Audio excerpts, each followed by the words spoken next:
संबंधित ये खबर है। जेडीए ट्रिब्यूनल कोर्ट में सुनवाई हो रही है। जेडीए की ओर से कोर्ट में जवाब पेश किया गया है। कल जेडीए ट्रिब्यूनल कोर्ट ने जवाब पेश करने का नोटिस दिया था। जेडीए को जवाब पेश करने का नोटिस दिया गया। सुनवाई होने तक यथास्थिति रखने के लिए पाबंद किया गया था। आपको बता दें कि मुख्य आरोपी भूपेंद्र सारण की पत्नी और भाई गोपाल सारण की पत्नी और गोपाल सारण की याचिकाओं पर सुनवाई हो रही है। जेडीए ने याचिकाकर्ताओं के मकान के अवैध निर्माण के मामले में नोटिस दिया है। अजमेर रोड रजनी विहार के मकान पर जेडीए ने नोटिस चस्पा किया हुआ है। जेडीए अधिकारी और वकीलों की टीम जेडीए ट्रिब्यूनल में तैनात है। जेडीए की ओर से अधिवक्ता अमित कुड़ी कोर्ट में पैरवी कर रहे हैं। जेडीए का पक्ष अधिकरण में मजबूती के साथ रखा जा रहा है।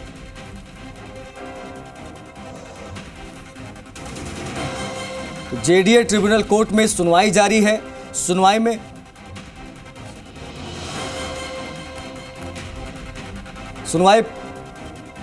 पूरी हो गई है। आपको बता दें एक अपडेट इस मामले में निकलकर सामने आ रहा है। ट्रिब्यूनल कोर्ट में जो सुनवाई चल रही है उसमें दीपक हमारे सहयोगी ज्यादा जानकारी के साथ सीधा कनेक्ट होगा, उनसे करते हैं बातचीत। क्या अपडेट है इस वक्त दीपक सुनवाई से संबंधित? देखिए, जेडीए ट्रिब्यूनल कोर्ट में जो याचिकाकर्ताओं की ओर से, जो प्रभावित की ओर से या सुनवाई की याचिका लगाई गई थी, उस पर सुनवाई हुई है और उसमें बहस पूरी हो चुकी है। हमारे साथ जो वकील हैं, तरफ से बहस कंक्लूड हो गई है। कोर्ट ने ऑर्डर के लिए रखा है। सर, क्या क्या दलील दी गई कोर्ट के अंदर? जेडीए का ये कहना था कि सब इलीगल कंस्ट्रक्शन है, इसमें इंट्रीम ऑर्डर नहीं दिया जाए। हमारी तरफ से कोर्ट से गुजारिश की गई थी कि हमें इंट्रीम ऑर्डर मिलना चाहिए और सुनवाई का प्रॉपर हमें अवसर मिलना चाहिए। क्या सर आपकी तरफ से ये भी कहा गया है कि हम अवैध निर्माण खुद हटा लेंगे, इसके लिए समय दें? नहीं, मैंने जिस पार्टी की मैं पैरवी कर रहा हूँ उनकी तरफ से ऐसी कोई अंडरटेकिंग या ऐसे कोई स्टेटमेंट नहीं दिया गया। अच्छा, गोपाल सारण के वकील साहब ने क्या दिया? अब ये तो उनसे पूछो भाई, उन्होंने क्या किया क्या नहीं। सर, आप मौजूद थे तो उनकी तरफ से क्या मांग की गई? उनकी तरफ से ऐसा नहीं, उनकी तरफ से ये भी कहा है कि डिमोलिश नहीं किया जाए, हमें इंट्रीम ऑर्डर ग्रांट किया जाए। तो सर, क्या अभी निर्णय के लिए रखा गया है? बिल्कुल, इसमें आदेश के लिए रखा है कोर्ट ने। उसमें गुलाब कोठारी के हाईकोर्ट के आदेशों का भी हवाला? ऐसा जेडीए की तरफ से दलील दी गई थी कि गुलाब कोठारी के प्रकरण में ये मामले सभी पहले से डिसाइड किए जा चुके हैं, इसलिए इसमें इंट्रीम ऑर्डर नहीं दिया जाए। आपने भी कहा है कि बिल्डिंग बायलॉज बदलते रहते हैं, इसलिए पहले का ऐसा कुछ है? मैंने ये आर्गूमेंट दिया था कि जिस समय पट्टा जारी किया गया था तब बिल्डिंग बायलॉज अलग थे। अब वर्तमान में बिल्डिंग बायलॉज बदल गए हैं, उसके अनुरूप हमारी बिल्डिंग है जो बायलॉज के अनुरूप है, उसको डिमोलिश नहीं किया जाए। हमारे साथ ये शीशराम राव जो कि याचिका जो प्रभावित पक्ष है उनकी ओर से अधिवक्ता, इसके अलावा अमित कुड़ी हैं जो कि जेडीए की ओर से अधिवक्ता हैं हाईकोर्ट के, उन्होंने पैरवी की है और अब जो कह सकते हैं कि फैसला है वो निर्णय के लिए रखा गया है। सुनवाई है, देखिए पूरी तरीके से कह सकते हैं कि जेडीए है पूरी तैयारी के साथ यहाँ पर पहुँचा था, क्योंकि कल जेडीए ट्रिब्यूनल कोर्ट में जब सुनवाई हुई थी उस दौरान जेडीए ट्रिब्यूनल कोर्ट ने यथास्थिति रखने के लिए कहा था और कहा था कि जेडीए अपना पक्ष रखे। जेडीए ने अपना पक्ष रखा, तर्क वितर्क हुए। इसमें गुलाब कोठारी जो के प्रकरण है उसके हाईकोर्ट के आदेशों का हवाला है वो भी इसमें दिया गया और साथ में ये कहा गया कि बिल्डिंग जो अधिवक्ता जो बता रहे थे प्रभावित पक्ष के, उन्होंने ये कहा था कि जो बिल्डिंग बॉयलॉज जो पहले के थे उस अनुरूप वो मकान बना हुआ है। जो प्रभावित पक्ष के जो वकील जो अधिवक्ता हैं शीशराम राव, उन्होंने ये भी कहा कि इस तरह की दलील नहीं रखी गई कि हम खुद स्वतः अपना निर्माण हटा लेंगे, लेकिन इतना जरूर है कि हाईकोर्ट में जो याचिका लगाई गई थी कल और जिसको हाईकोर्ट ने जेडीए ट्रिब्यूनल को कहा था कि वो सुनवाई वहां जारी है और जल्द से जल्द त्वरित उसका समाधान करे और जल्द से जल्द वो निर्णय सुनाए। हालांकि अब फैसले पर निगाहें टिकी है, इधर सुनवाई जारी थी, उधर कह सकते हैं कि रजनी विहार जो अजमेर रोड पर स्थित है उसके मकान पर पूरी सरगर्मियाँ हैं, बड़ी तेजी से है। सरगर्मियाँ इसलिए तेजी से है, वहाँ पर जाब्ता तैनात है, बैरिकेटिंग कर दी गई है और उस कॉलोनी के अंदर सभी गाड़ियों को हटा लिया गया है। शायद जेडीए को उम्मीद है कि जेडीए के पक्ष में यदि फैसला आता है तो जेडीए ने जो 32 एक्ट के तहत जो नोटिस जारी किया है प्रभावित पक्ष को, वो निर्माण को हटाएगा, क्योंकि जो 15 फीट है सेटबैक है फ्रंट का, उसमें अवैध निर्माण है और पीछे है जेडीए के जो नोटिस के अनुसार और पीछे 8.3 इंच का जो सेटबैक है उसको हटाना है और जो हाइट की बात है वो 8 मीटर है, उससे ज़्यादा है। तो इस निर्माण को हटाने के लिए जेडीए ने 32 एक्ट के तहत ये नोटिस है प्रभावित पक्ष को दिया था, यानी कि भूपेंद्र सारण जो कि मास्टरमाइंड है पेपर लीक का, उनके भाई है गोपाल सारण को ये नोटिस थमाया था। कल 5 बजे शाम को इसकी मियाद पूरी होनी थी, इस नोटिस की पूरी हो चुकी है। लेकिन उससे पहले जो भूपेंद्र सारन है, गोपाल सारन है, उनकी पत्नी है, उन्होंने कोर्ट में जेडीए ट्रिब्यूनल कोर्ट में याचिका लगाई और हाईकोर्ट में कहा था कि वो याचिकाकर्ता ने कि वो स्वतः ही अपना निर्माण हटा लेगा जो अवैध निर्माण है। लेकिन और जेडीए ट्रिब्यूनल कोर्ट में भी उन्होंने एक याचिका लगाई थी, सब 2 क्लब अलग अलग याचिकाएं लगाई गई थी, उसको क्लब करके जेडीए की ट्रिब्यूनल कोर्ट में सुनवाई हुई थी और यथास्थिति बनाए रखने के आदेश दिए थे। आज फिर ये सुनवाई हुई, जेडीए ने अपना पक्ष है वो यहाँ पर रखा है और जेडीए के जो प्रभावित पक्ष है सर, पूरी तरीके से बताइए कितना निर्माण है जो जेडीए ने नोटिस दिया है और कितना निर्माण आपको ग्राउंड प्लस 3 मंजिल का निर्माण किया हुआ है, उस पर यही नोटिस दिया है कि इलीगल है, इसको हटाया जाए। और आपके अनुसार लीगल है, पुराने बायलॉज के अनुसार ऐसा? पुराने बायलॉज के अनुसार इसमें जो लीज डीड जारी की गई थी उस समय 8 मीटर की हाइट दी गई थी, वो बायलॉज अब खत्म हो चुके हैं। अब नए प्रिवेलिंग जो बायलॉज हैं उसके अकॉर्डिंग बिल्डिंग बनी हुई है, उसमें कोई गलत नहीं है। हाईकोर्ट में जो याचिका लगाई गई उसमें कहा गया था कि स्वतः निर्माण हटा लेंगे, फिर बिल्डिंग। मैं उस प्रकरण में मैं एडवोकेट नहीं हूँ, उसके फैक्ट क्या थे मैं इस समय नहीं बता पाता। तो आपकी ओर से क्या हमने कहा कि अकॉर्डिंग टू बायलॉज निर्माण है, इसको डिमोलिश नहीं किया। आपकी तरफ से मतलब यह है कि मकान पूरा सही है, जो हो सकता है छोटे मोटे वॉयलेशन हो, मैं नहीं कह सकता एक्यूरेट अभी। बाकी हमने कोर्ट में दलील दी कि अकॉर्डिंग टू बायलॉज है, उस निर्माण को नहीं तोड़ा जाए। अब मतलब कुछ देर में आ जाएगा सर, इंतजार करते हैं, कह नहीं सकते कितना वक्त लगेगा, बाकी जजमेंट के लिए रखा है। जिरह दोनों तरफ से हो गई है? बिल्कुल, दोनों तरफ से अब मुकम्मल बहस हो चुकी है, आदेश के लिए रखा है। मुकम्मल जो बहस है वो हो चुकी है और आदेश का अब इंतजार है। और आदेश क्या होता है इस पर सभी की निगाहें टिकी हुई है। जेडीए है पूरी तरीके से उन्होंने अपना मजबूती से पक्ष रखा है, प्रभावित पक्ष की ओर से भी पूरी तरीके से जिरह हुई है। दोनों की जिरह होने के बाद फैसला जो निर्णय है अब आना बाकी है। लेकिन इतना जरूर है कि जो प्रभावित पक्ष है उनके जो अधिवक्ता है उनका कहना है कि बिल्डिंग बॉयलर जो पुराने थे उसके अनुसार वो निर्माण है। लेकिन जेडीए कहता है जो 32 एक्ट के तहत उन्होंने जो नोटिस दिया है उसका कहना है कि जो फ्रंट और जो बैक है बैक साइड है उसमें उन्होंने सेटबैक नहीं छोड़ रखा है। देखिए जेडीए ने ये कार्रवाई क्यों की, क्योंकि जेडीए के विजिलेंस एनफोर्समेंट विंग पर सवाल खड़े हो रहे थे। क्योंकि जब कोचिंग इंस्टीट्यूट को किराए पर जो संचालित थी भूपेंद्र सारन और सुरेश ढाका की, जब उसको ध्वस्त किया गया तो जेडीए पर सवाल हो रहे थे कि जब उनकी संपत्तियां जयपुर में हैं तो उनको तोड़ा नहीं जा रहा है। तो जब किराए की कोचिंग को आप ध्वस्त कर सकते हो, हालांकि जेडीए के एनफोर्समेंट विंग के चीफ है उनका कहना है कि वो तात्कालिक थे क्योंकि उन्होंने लाखों युवाओं के भविष्य को रोंदा है, यानी कि उनका भविष्य के साथ खिलवाड़ किया है। तो ऐसे में उनको बख्शा नहीं जाना चाहिए, इसलिए उस बिल्डिंग को ध्वस्त किया है। हवासी भूखंड पे वो 5 मंजिला इमारत थी। इसी तरीके से जेडीए ने, हालांकि तर्क पिक एंड चूज वाली भी बात कोर्ट में रखी गई है कि कई जयपुर है पूरी तरीके से जीरो सेटबैक पे बसा हुआ है, लेकिन ये मामला अलग है, गंभीर मामला है। क्योंकि जिनके ये मकान हैं, जिन आरोपियों के, वो कई लाखों दो चीजें, एक तो ये चीज बहुत क्लियर हो गई कि अब दोनों पक्ष ने जो दलीलें रखनी थी वो रख चुके हैं कोर्ट के अंदर। अब ऐसे में फैसला सुरक्षित रख लिया है कोर्ट ने। अब ऐसे में किसका पलड़ा यहाँ पर ज्यादा मजबूत नजर आ रहा है, फैसला किसके फेवर में जाता दिखाई दे रहा है? चूंकि आप कोर्ट के रूम पूरे प्रोसीडिंग के दौरान मौजूद थे तो मुझे लगता है बेहतर बता पाएंगे कि किसका पलड़ा भारी नजर आ रहा है, क्या फैसला आएगा, क्या कार्रवाई होगी।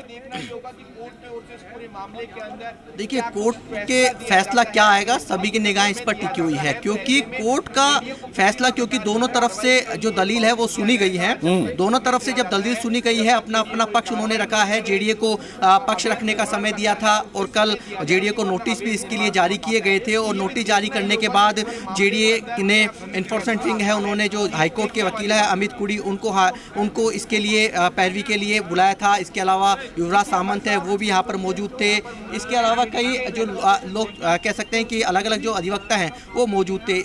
जो प्रभावित पक्ष है उनकी ओर से शीशराम जो राव हैं वो पैरवी कर रहे थे और उनसे बातचीत भी की। उन्होंने कहा कि हमने हमारा पक्ष रखा है, निर्णय आना बाकी है, इंतजार है सभी को। निर्णय क्या आता है सभी की निगाह टिकी है। यदि जेडीए के पक्ष में निर्णय आता है कि जेडीए कार्रवाई के लिए स्वतंत्र है और जिस तरीके से जो फ्रंट और बैक पर जो सेटबैक पर निर्माण किया हुआ है बिना जीरो सेटबैक के, उसको किस तरीके से ध्वस्त कर सकता है, तो कह सकते हैं कि और भी अधिवक्ता है हम जान लेते हैं। सर निर्णय सुरक्षित रखा गया है और निर्णय पर सभी के क्या कुछ हो सकता है? सब संभावनाएं ये कहना उचित नहीं होगा।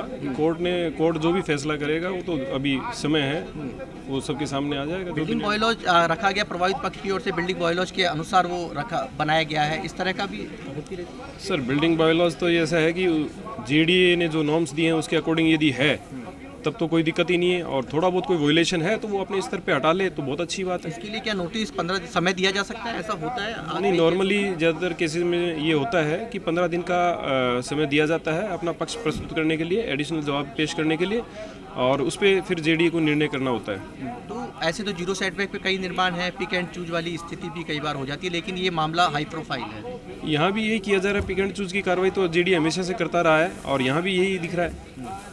तो क्या, लेकिन ये मामला अलग है क्योंकि मास्टरमाइंड है पेपर लीक के, कई युवाओं का भविष्य यहाँ रोंदा गया है इन लोगों ने। सर पेपर लीक का एक अलग मैटर है और ये अलग मैटर है, दोनों ही डिफरेंट हैं। जेडीए बायलॉज की बात की जाए तो उसके हिसाब से इनको देखना है।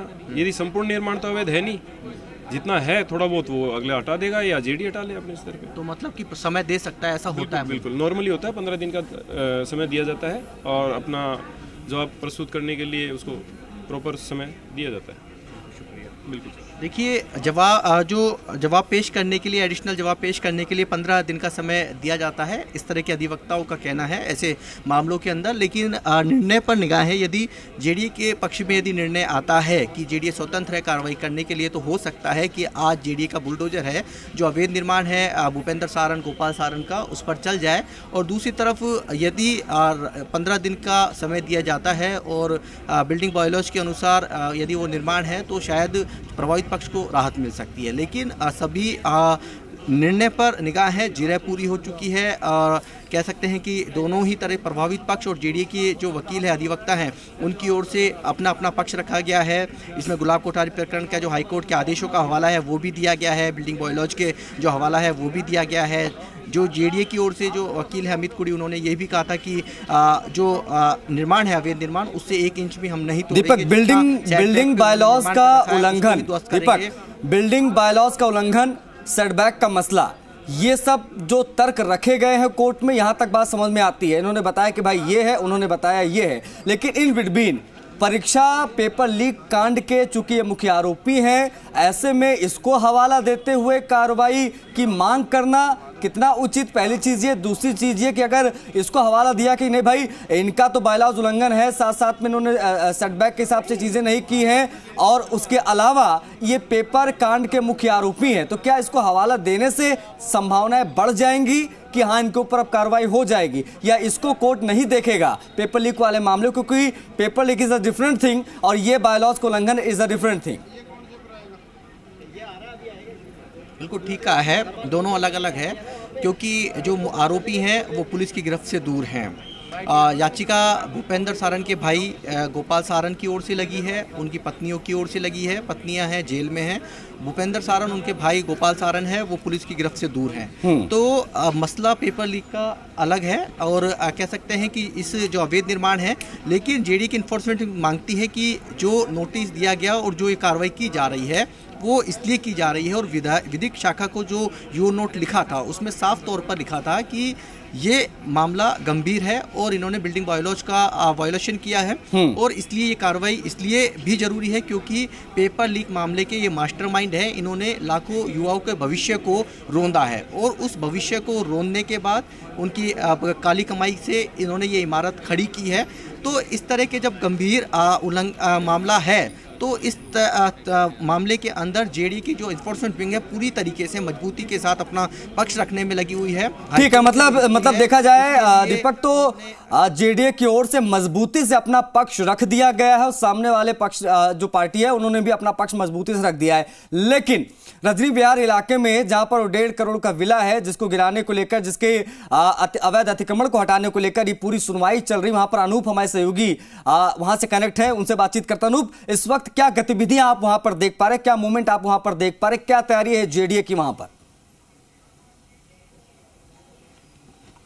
जी हाँ, देखिए मास्टरमाइंड पेपर लीक का जो मास्टरमाइंड है भूपेंद्र सारण, उसी के घर के बाहर अभी हम यहाँ पर खड़े हुए हैं। यहाँ पर पुलिस लगातार गश्त कर रही है और रोड है उसको पूरी तरीके से खाली करवा दिया गया है और जितने भी वाहन जो रोड के ऊपर खड़े हुए थे उनको यहाँ से हटवा करके और साइड के अंदर रखवा दिया गया है। और जो अब जैसे ही जेडीए की कोर्ट है, जो ट्रिब्यूनल है, वहाँ से जैसे ही फैसला आएगा उसके बाद यहाँ पर कार्रवाई शुरू की जाएगी। आप जैसा तस्वीरों के अंदर देख रहे हैं, भूपेंद्र सारण जो कि मुख्य अभियुक्त है पेपर लीक प्रकरण के अंदर, उसका ही यह मकान है और इसी को लेकर के जेडीए की कोर्ट के अंदर सुनवाई लगातार जारी है। यहाँ पर पुलिस लगातार गश्त कर रही है। इसी के साथ जो बैरिकेटिंग है वो यहाँ पर लगाने की प्रक्रिया है वो अब कुछ देर के अंदर शुरू करने की तैयारी के अंदर पुलिस नज़र आ रही है। जी अनूप, अगर कोई तस्वीरें अगर आप हमें दिखा पाएं, बता पाएं कि कौन से एरिया है जहां पर बुलडोजर की कार्रवाई हो सकती है अगर पक्ष में फैसला आता है जेडीए के, तो कौन से एरिया होगा जहां पर बुलडोजर चल सकता है?